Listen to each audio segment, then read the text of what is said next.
Unless you've been living under a rock recently, you're probably aware that Fulgrim, Primarch of the 3rd Legion and the champion of Slaanesh, is primed to return to the modern setting, along with a complete overhaul of the Emperor's Children sometime in 2025. But unlike with many of the other Primarchs that we've seen return so far, Fulgrim isn't just showing up out of the blue. He hasn't been sitting idly in the warp for 10,000 years, and we've actually seen him show up a couple of times in some of the recent novels. Not only that, but Games Workshop has building up many of the prominent Emperor's Children characters over the last several years, including both the Lord Commander Primus Eidolon and everyone's favorite grimdark mad scientist, good old Fabulous Bile. Now don't get me wrong, any Primarch coming back is a big deal, but if my theories are correct, Fulgrim's return is going to blow all of the others completely out of the water, and the Emperor's Children story arc that we're about to get is going to be absolutely insane. So in this video, I want to talk about everything that we know so far, everything that Games Workshop and the Black Library have been building up in the background for the last several years, in order to prepare you for what's coming. We're going to talk about all of the juicy lore details that we got in the Fabius Bile trilogy, as well as the recently released Eidolon book, with a focus on what both of those characters have been up to and what role they're going to play in the Primarch's return. So just letting you know right now that this video is going to contain spoilers for those books. We're going to talk about things like Fulgrim's uncorrupted clone, the lost cache of Emperor's Children Geneseed, the formation of the Phoenix Conclave, and how the Phoenicians' return is going to place him smack dab in the middle of the Ynnari plotline, including their goal of resurrecting the god of death Ynnari in order to murder Slaanesh, something that Fulgrim is going to inadvertently play a major role in. We're going to talk about all that and a whole lot more in this video, but before we dive headfirst into the grimdark, a quick shout out to this video's sponsor.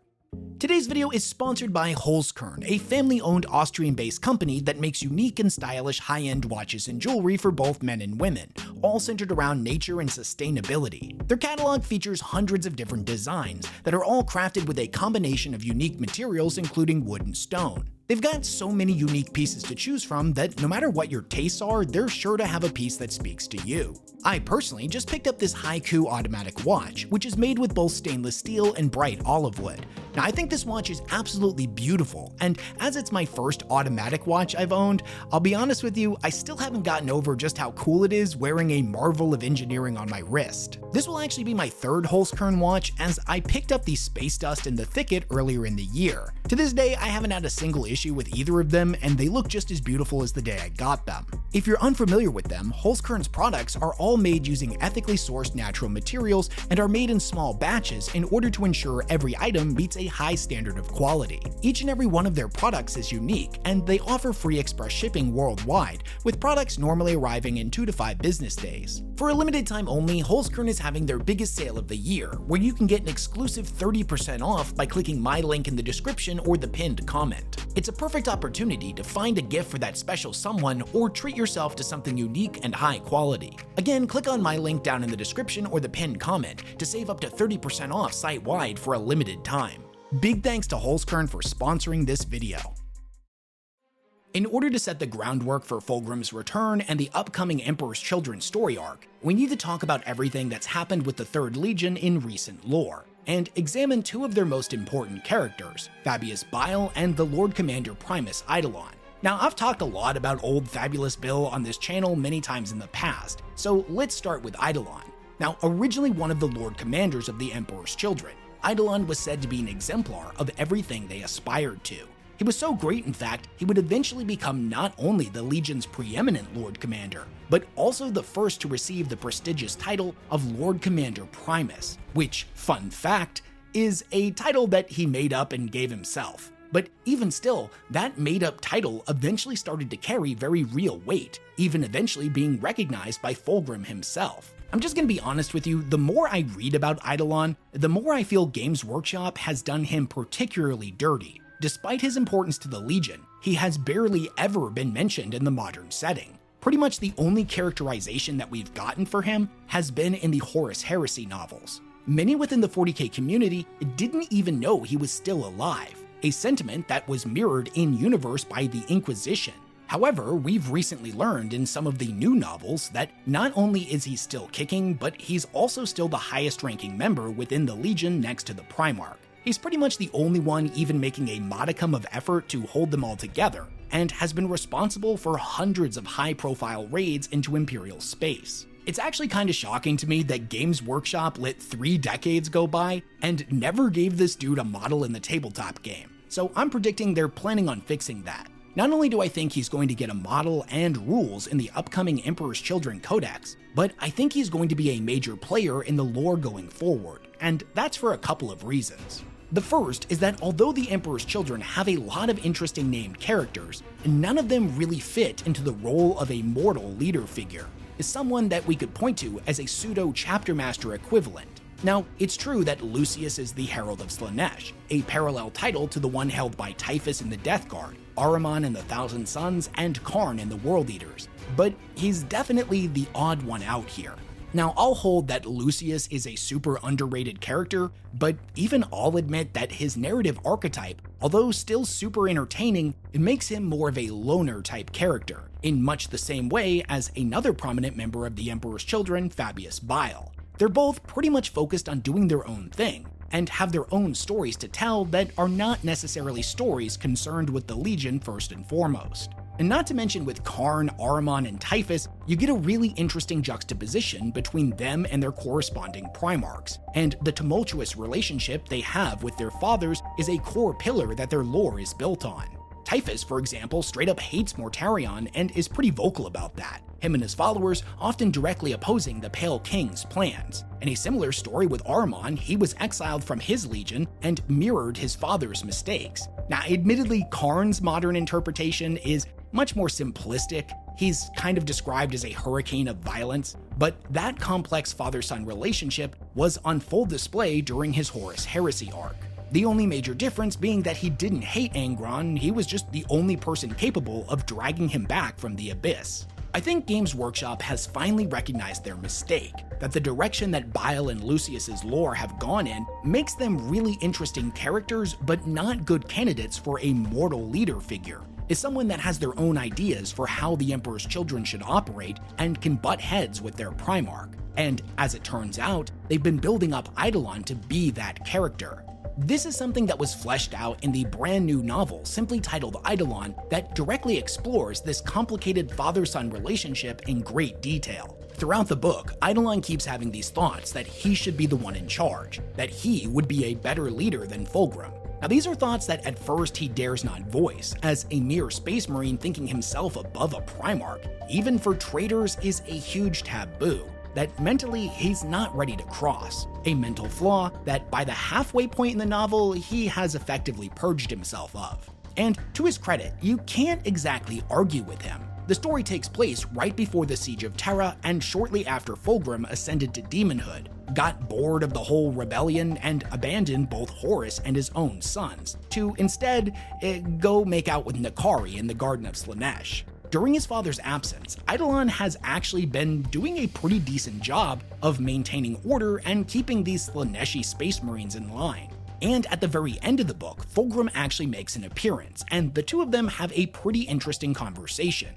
I'm summarizing a lot here, but basically everything that Eidolon and the Emperor's Children have gone through in this book was something that Fulgrim put together in order to test Eidolon, and also, for lack of better words, mock him. Throughout their conversation, it's made pretty apparent that Eidolon has complicated feelings about his father. On one hand, he admires him for his strength, but he thinks Fulgrim's methods are beyond flawed. At this point, his father has allowed himself to become a puppet of chaos, and though Eidolon recognizes the power of the warp, he still values the strength of mortals. Also, it's important to remember that Fulgrim quite literally killed Eidolon at one point, chopping his head off for seemingly disagreeing with him. A decision that he did later come to regret, and he had Fabius Bile stitch him back together and resurrect him. But Eidolon wasn't the same after he had risen. He was kinda zombie-like, prone to erratic tics and had a shuffling gait. He was in near constant pain, and this caused him to not be very pleasing to look at. So Fulgrim was like, ew, gross. You stay behind me so I don't have to look at you. This traumatic event in his life is something that he never fully recovered from.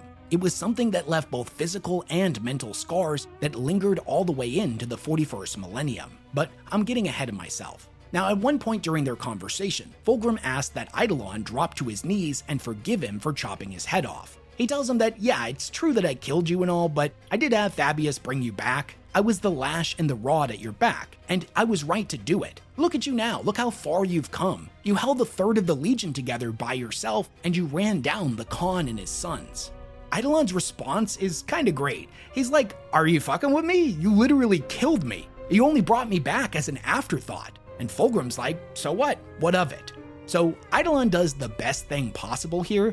He activates the Xenos Tech augmentation that Fabius installed in his throat, opens his mouth, and lets loose his sonic death scream right in the demon Primarch's face. The scream was said to have erupted with such volcanic force that it was strong enough to literally throw the demon back, flesh colliding with stone. He tells Fulgrim that he is not his slave nor his puppet, and lifts his power hammer Glory Eterna and strikes. Now, as cool as it is seeing Eidolon stand up to Fulgrim like this, don't get it twisted. Fulgrim is on a completely different level, so it goes about as well as you'd think. Fulgrim dodges every single attack and then retaliates with a mesmerizing flurry of blows, each of his 4 arms wielding a sword from a different dead Xenos empire. The blades move so fast that it's a complete blur, thousands of strikes all seeming to come at once that all land within a single micron of Eidolon. Realizing just how outmatched he is here, the fight kind of fizzles out, and after a few more pages of angst and grumbling from both sides, the interaction concludes with Eidolon not exactly forgiving him, but saying that he is loyal and will be there on Terra with his third of the Legion. Their relationship here has not been mended, and even though outwardly he projects loyalty to the Primarch in front of his brothers, I'm pretty sure that resentment is still there, bubbling just under the surface, is something that is likely to boil over in the 41st millennium, with Fulgrim's return and the Emperor's Children focused story arc that we're about to enter. Now, don't get me wrong, I absolutely love this book, and maybe in the future I'll do a grimdark story hour type video on it, as I left a lot out. It gave us a lot of characterization for an underdeveloped major figurehead in the 3rd Legion. But let's not mince words here. The timing of this release was no accident. This was put out not only to drum up hype for the Legion itself, but specifically a character that most people don't know about, and is about to be super important. But why am I telling you all this? What role do I think Eidolon specifically is going to play in Fulgrim's return? Well, the answer to that can be found in the second novel in the Fabius Bile trilogy, wherein Eidolon goes on to create the Phoenix Conclave, a group quite literally dedicated to reuniting the 3rd Legion and reawakening their Primarch.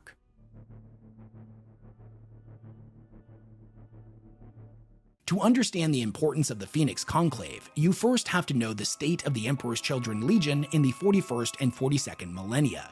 Now, it's true that all of the Chaos Legions have been shattered into dozens, if not hundreds of different warbands, all with their own wants, goals, and ambitions, with potentially the exception of the Word-Bearers. But this shattering is objectively the worst for the Emperor's Children. They are all followers of the god of excess, and thus all of their warbands, hell, all of their individual members, are driven by selfish, depraved, and hedonistic pursuits. To many, the idea that the Third could ever come back together, is set aside their individualistic tendencies and unite even temporarily, is downright laughable. If Eidolon's words are to be believed, he was visited by Fulgrim in a dream at one point, who commanded him to gather together all those who still sought perfection. To this end, he would go about establishing the Phoenix Conclave within the ruins of Canticle City sometime in the 34th millennium. Now, Canticle City and Harmony, the world that it was located on, once served as a base of operations for the Emperor's Children after the Horus Heresy, during a period of turmoil known as the Legion Wars. Unfortunately for them, however, Canticle City would end up being destroyed when it was bombarded by Abaddon. Whether it's a bunch of ruins or not, Canticle City still holds a lot of significance for the Legion. The Phoenix Conclave is led by Eidolon and consists of prominent members from all of the notable Emperor's Children warbands, who routinely meet to discuss Legion affairs. The Conclave believes that entropy is the true state of the universe, and that every deplorable act they commit is another ember fanning the flames of the Phoenix's proverbial nest. The natural state of the universe is entropy, and we are one with that entropy. We follow it to its ultimate end. With every act of excess, we further break down the bonds between what is and what could be, between the imperfect and the perfect. With every exquisite sensation, we add more heat to the Phoenix's nest. Birth, death, and rebirth. That is the nature of this universe. "We are the sparks of time's cleansing flame, brother. We are the all-consuming fire, and only in that fire can perfection be found. Fulgrim sleeps, but he will stir soon enough, and when he spreads his wings, the galaxy will burn. All that is imperfect will be reduced to ash and forgotten in the blazing world to come." Not only do I think it's obvious that they're building the Phoenix Conclave up to play a major role in future events, but so too will Harmony and Canticle City. As a fan of the Emperor's Children books, I can't tell you how annoying it is having them reference Canticle City all of the time, yet the only time any of us really ever saw anything about this place was during the Talon of Horus novel. It honestly reads as being just as important as something like Prospero is to the Thousand Sons. And just like how when Magnus the Red came back, they retook Prospero and made it their new base of operations, I'm pretty confident the same thing is about to happen with Harmony and Canticle City. Now, some people may disagree and say that this is going to happen with Chemos, the Emperor's Children and Fulgrim's original homeworld, but I don't think that's the case. Chemos was bombarded into oblivion after the Horus Heresy and is now a lifeless dead rock under inquisitorial quarantine. The world is unfortunately kind of worthless to them. Not only would it serve as a terrible base of operations, as it's literally in the middle of enemy territory, but as it's lifeless and dead, I don't think there's anything there that the sensation-addicted lunatics of the 3rd Legion would even care about anymore. Okay, so now that we know about Eidolon, the Phoenix Conclave, and Canticle City, we need to talk about Fabius Bile, and all of the clues for what's coming that are littered throughout his trilogy.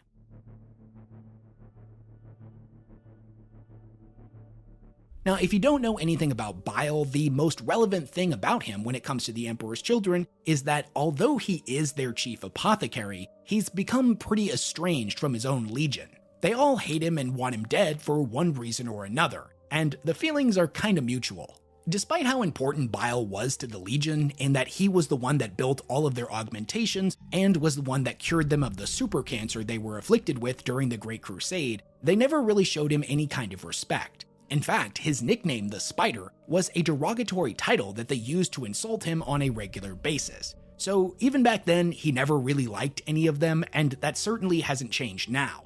As Bile is far more focused on what he considers to actually be important work, i.e. his new men project, while conversely, his brothers have spiraled further into depravity and excess.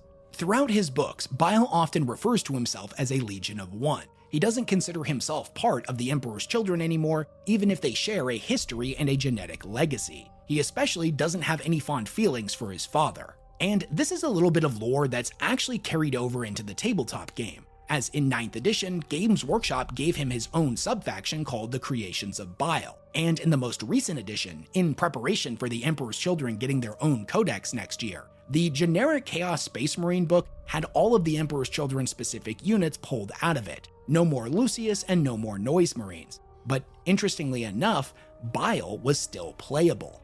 Based on this trajectory, I would understand why some would assume that he won't be included in the Emperor's Children Codex, nor play a prominent role in their upcoming story arc. But I don't agree with this sentiment. In fact, I think Bile is going to serve as the catalyst for both the Legion's ascendancy and the return of Fulgrim. And that's because of several specific events that take place within his trilogy. The 3 biggest ones being his acquisition of the lost cache of Emperor's Children Geneseed, the creation of Fulgrim's clone, and his role as the King of Feathers in the Laughing God's plans to prevent Ranadandra, the final apocalypse.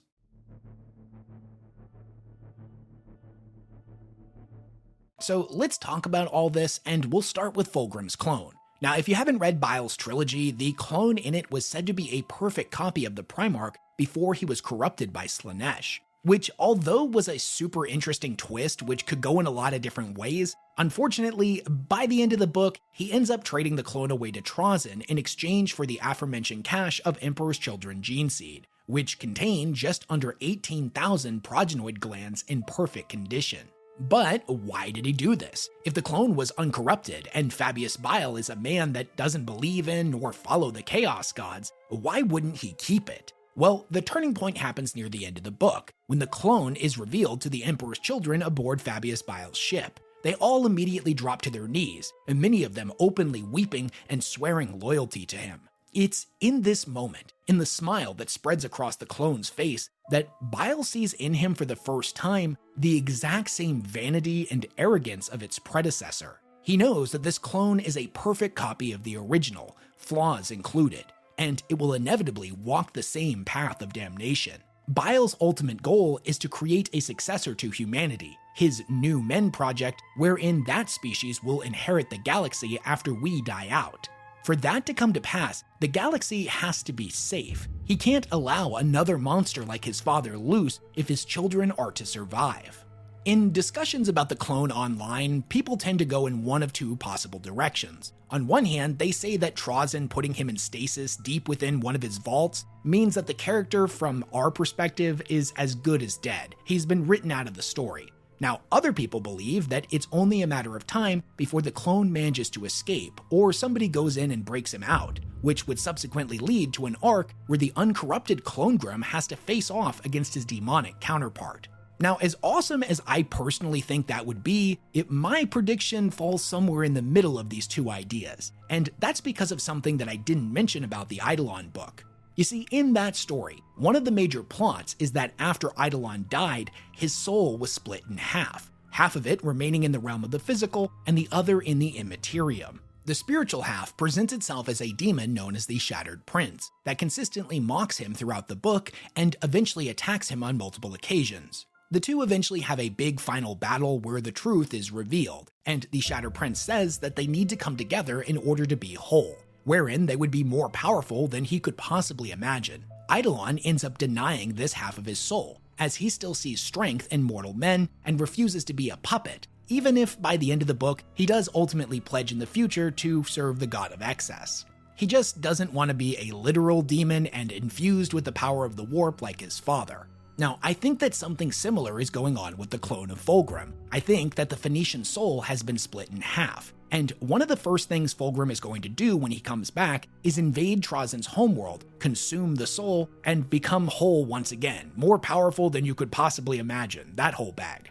Now, as much as I personally would love a Clonegrim arc where he ends up in a battle against the original, the reality is that the clone is a creation of Josh Reynolds, the author of the Bile trilogy, and he's since gone on record saying that he's done writing for the Black Library. So even though it's pretty anticlimactic, I think this is the best that we can hope for. All of this is going to be done off screen with just a passing mention in the codex in order to tie up some loose ends and give us at least something in the form of closure to an interesting story arc that was left hanging.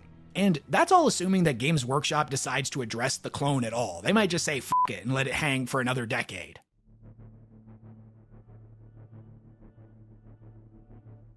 Okay, so we've talked all about the clone. Let's move on to the Emperor's Children gene cache that Bile traded him for. And thankfully, this one doesn't really require a big explanation. It's enough Geneseed to create almost 18,000 new members of the Emperor's Children, the equivalent of 18 full successor chapters, if we want to use loyalist terms. However, Bile isn't just any old regular flesh crafter. He is the best there is. It's likely that he'll be able to stretch this material a lot farther than that. Now, I'm pretty confident this will be within reason. I don't think we're going to see like 100,000 new members of the Emperor's Children or nothing. But I do think that a good portion of the ones that do come out of his flesh labs are going to be altered and unique in terrifying ways. Bile is nothing if not ingeniously inventive and horrifyingly creative. It's also important to know that Eidolon was the one who told Fabius about the gene cache in the first place, but admittedly, that was a double-cross kind of situation. His original agreement was with Trazyn. He was going to bait Bile into a trap where Trazyn would be able to capture him, and then Trazyn would bring the Geneseed to the Phoenix Conclave. Now obviously things didn't go according to plan, and Trazyn made a counter deal with Bile. Now Bile is well aware that Eidolon was trying to double-cross him here, but he still might take him up on his offer, which was that if you get the Geneseed and come back to the Phoenix Conclave, I will give you everything you could possibly need. Unlimited resources, facilities, test subjects, whatever you need. You will be the artist and I will be your patron. Now, assuming this deal still stands, it's likely that Bile will end up taking Eidolon up on his offer. But if he doesn't, a similar one was pitched by Abaddon in the epilogue of the final book. It's here that we learn that he's been contacted by the War Master in order to create a chaos equivalent to the Primaris Marines. And that's two possibilities. Honestly, there's a million different ways they could go with this, but whatever way Games Workshop decides on, it's going to result with us getting a whole lot of new Emperor's Children made from that Geneseed by Fabius Bile. Okay, so with all that out of the way, we have to talk about the biggest takeaway from the trilogy, one that's admittedly presented to us in a pretty cryptic way.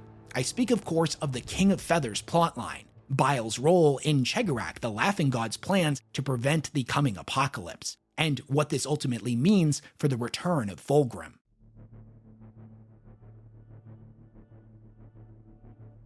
Just letting you know right now that this is actually a pretty big topic that ultimately would require its own lore video to explain, so I'm just going to give you the super abridged version of it here with the points that are actually relevant to Fulgrim and Fabius Bile. Throughout the events of Bile's trilogy, the Harlequins are constantly pursuing him. Now, at first, he doesn't know why they're doing this until their leader, a Shadowseer named Veilwalker, explains to him that he has a very important role to play in future events. To the Harlequins, reality is a grand performance, and the galaxy is their stage. Every living thing is an actor and has a role to play in this performance, big and small. The King of Feathers, the title that they've given Bile, being one of the most prominent characters. Now, of course, everything that Veilwalker says is cryptic and vague and kind of puzzling, but the gist of what's really happening here is that all of the times the Harlequins have attacked him, they've been doing this to poke and prod him down a very specific path, making sure that Bile's in the right places at the right times, all according to the Harlequin Laughing God's plans. And here's the thing about those plans. They're meant to circumvent a foretold galaxy-wide apocalypse within Eldar mythology known as the Ranadandra, the End of Days. The legend states that this event will be the final battle between the Eldari and their remaining gods against the forces of chaos, an event that they will ultimately lose. Chaos will emerge victorious and the galaxy will burn. However, deep within the Black Library is an ancient tome said to have been pinned by the Laughing God himself. For millennia, it's been chained up, and nobody knew what was written on its pages. But as time went by, one by one, each of those chains began to dematerialize, until it eventually opened of its own accord. The Harlequins state that the writing within spoke of a step-by-step plan that, if followed correctly, would create a new outcome for the Ranadandra, one that saw Slaanesh accidentally saving the Eldar race rather than damning it. This would be the Laughing God's final joke on She Who Thirsts. As they are followers of Cegorach, the Harlequins believe this to be true, and thus have dedicated their existence to making sure everything goes according to his plan. And sure enough, even outside of the trilogy, there is tons of evidence to suggest that Cegorach has been manipulating things behind the scenes, and is directly responsible for some of the most pivotal events in recent lore, including the resurrection of Guilliman, the creation of the Armor of Fate, Belisarius Cawl discovering the true nature of the Blackstone Pylons, Yvraine becoming the emissary of Ynnari, the formation of the Ynnari, and so on and so forth. I'm gonna absolutely butcher his name, and for that I apologize, but a user on the 40K lore Reddit named Persimag0980 cataloged most of this in a super thorough post a few years back. It's a super interesting theory and a fantastic read. Now, I reached out to this guy personally and asked if he would be okay with me making a video using his work, and he did give me permission to do that, but that's gonna come a little while later. So in the meantime, if you want to read it for yourself, I've included a link in the description down below. For now, I just want to focus on Fabius Bile's role and how this all relates to Fulgrim and the Emperor's Children. And here's the thing, when it comes to my prediction, at first it's going to seem counterintuitive to what the Laughing God is trying to do, and I'll totally admit I could be wrong. But I don't think I am. In the third Bile book, he travels to the Dark Eldar city of Commorragh, wherein he is permitted to study flesh crafting under a homunculus of the Coven of 13 Scars named Hexakyres. And this dude, in a very grimdark way, was kind of ahead of his time. You see, even though in his youth he didn't believe in gods, he came to find out that gods were in fact terrifyingly real, and would eventually be a believer in Ynnari. Subsequently, he believed that for the Eldar race to be reborn, it would first have to die. Now, there were others that shared his dark sentiments, and many of them saw to creating pathogens designed to kill their own species. Others made hyper-powerful weapons that would leave no survivors whenever interspecies war broke out. Hexakyres, however, was far more subtle and cunning. All of the half-born Drukhari that were made within his vats, or those that would come to him seeking resurrection services, would leave his tanks with a thumbprint on their DNA, a tiny tweak that amplified their aggression and diminished the portion of their brain centered around self-preservation and caution. Now, Fabius Bile observed this at one point and noted that he wasn't so much culling the herd as encouraging the herd to cull itself. And you gotta remember that this is all taking place in and around the 34th millennium, thousands of years before the cult of the Ynnari came to power. I'm not exactly sure how this all fits into the puzzle, but I think it's important, as out of all of the homunculi that could have taught Fabius, it was Hexakyres that Cegorach guided him to. I think Bile will end up working for the Emperor's children. I think he's going to make for them plenty of new Marines, which will return the 3rd Legion to its former glory and thus coax Fulgrim to return to the physical universe, all according to the Laughing God's plans. But why would such a thing be what the Harlequins or the Laughing God want? Now, although morbid, everything around the resurrection of Ynnari at least makes some kind of sense. But why would the return of the champion of their mortal enemy, She Who Thirst, be something they could possibly see as integral to preventing a Slaaneshi apocalypse? Well, it's my belief that Fulgrim will be the puppet of not just the god of excess, but also the Laughing God. I believe that Cegorach will manipulate him into stealing a relic of unparalleled significance before he returns, the final Crone sword. He might not even have to manipulate him directly. He may trick Tzeentch into doing it or use somebody else. But either way, that sword is going to be in Fulgrim's hand when he makes his debut.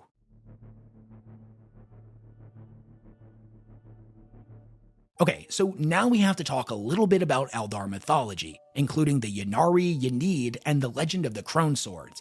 But I'll keep it brief as I'm about to throw a whole lot of Eldar words at you really fast. Ynnari is a nascent Eldar god of the dead that is currently gestating in the warp in a very similar way to what happened with Slaanesh, right before they were born and ultimately wiped out most of the Eldar race.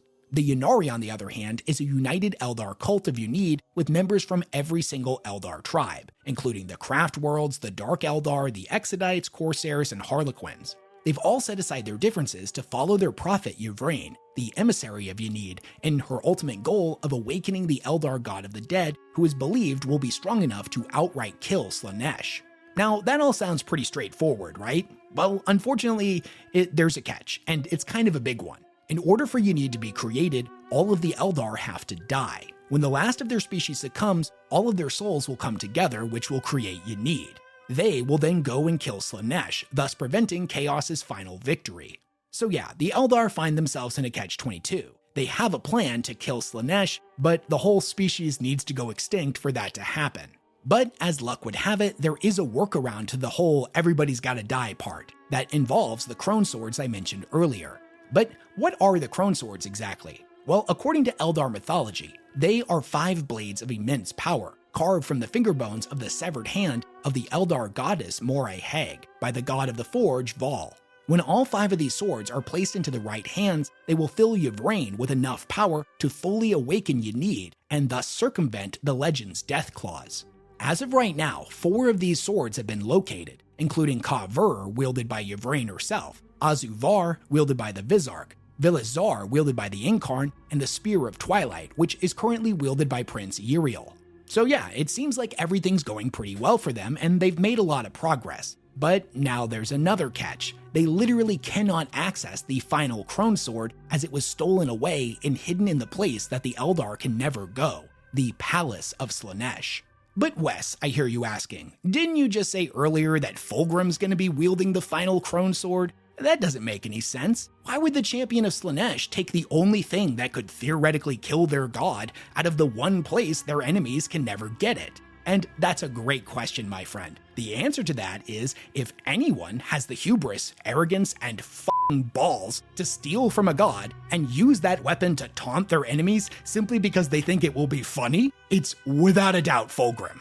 Now, sure enough, I'm positive Games Workshop will come up with a better reason for why he ends up stealing the sword, but I'm confident he's going to do it. Not only would that action single-handedly revive the Ynnari storyline, which unfortunately has been kind of on the back burner for the last several years without any meaningful updates, but it would bring Cegorach's secret plot into the center stage. And don't get me wrong, I don't think this is the end times or anything like that. I'm sure Games Workshop will find a way to draw this out for as long as possible. But Fulgrim returning and having that sword in hand will be massive and get just about every faction involved. All of the Eldar will immediately march to war against him. This is going to draw the attention of the War Master and the rest of Chaos, as if Fulgrim loses and they get the final sword, it could be the end of all of them. The Imperium's going to get involved as soon as Yvraine tells Guilliman the importance of this moment. And all of the Xenos factions aren't going to just take all of this lying down either. The Necrons aren't going to let their oldest enemy get their hands on such a powerful artifact and see them rise to power once again.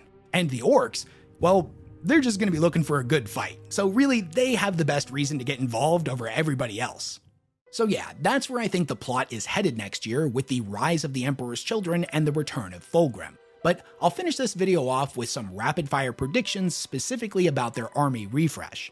As far as new models are concerned, Fulgrim is definitely going to get a Primarch model that will look similar to, but be meaningfully distinct from, his Ascended Horus Heresy model.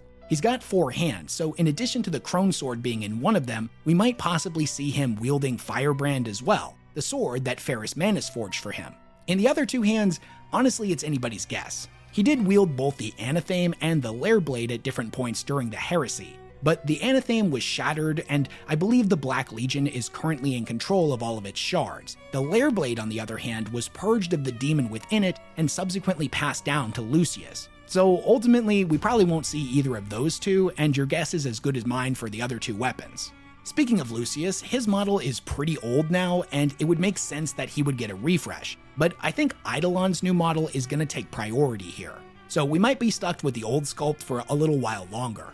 Now, normally, I would say we're definitely going to get a 2-player starter set featuring the Emperor's Children, but Games Workshop's been scaling this back recently. In previous editions, we'd get like 5 or 10 of these things throughout its runtime, but in 10th, the only one we've gotten so far was the original launch box. Personally, I don't think they're going to do it, but if they do release one, it will almost certainly be generic Space Marines against the Emperor's Children. Well, on the box art and the subsequent storyline, it will be the Iron Hands that are depicted, as they've got a pretty extensive rivalry. Now, another prediction. I think we're going to see the Slangors included in the Emperor's Children lineup, as right now they're exclusive to Age of Sigmar, even though the Zangors are playable in both the Thousand Sons and the Disciples of Tzeentch. Finally, I think we're going to get a whole bunch of variants of the Noise Marines, either a separate kit that has a heavy equivalent of them in more souped up armor, or a single kit that can be built in a couple of different ways with different instruments. And finally, to lead them, we'll get a generic Choirmaster HQ. I'd like to say that we're going to get some type of mortal cultist for them as well, the equivalent of the Jackals from the World Eaters, but that's just wishful thinking on my part based on just previous patterns and nothing of note that I can point to. But what do you think of all this? Are you excited for the rise of the Emperor's Children and the return of Fulgrim, or are they a legion that you don't really care much about? Do you agree with my predictions, or do you think I've missed the mark? Not to throw any shade, but it's kind of funny. I've seen a lot of other content creators make prediction videos in the past about an upcoming release, and surprise, surprise, all of their predictions turn out to be true, because in reality, the predictions they're making were things that were leaked on Reddit and places like that like 6 months prior. So I watch these videos and then I see them get all excited like, look, I was right about everything. And it's like, my dude, we all saw those leaks. What are you doing here? What are you trying to pretend? I say that because as far as I know right now, there haven't been any meaningful leaks about the Emperor's Children at all. We haven't really seen anything. In fact, the only thing Games Workshop's put out about them, aside from their initial announcement, is like a 3D rendering of some shoulder pads. So yeah, just saying all that to cover my ass when I'm inevitably proven super duper wrong on everything I said in this video. Anyways, if you couldn't tell, I love the Emperor's Children. I'm super excited about the upcoming release. I'm going to build my own warband with an emphasis on the band part. I'm going all Noise Marines, baby. I'm building my own cacophony. Okay, all that said, big thanks to everyone who supports all the work that I do, and I will catch you all in the next one.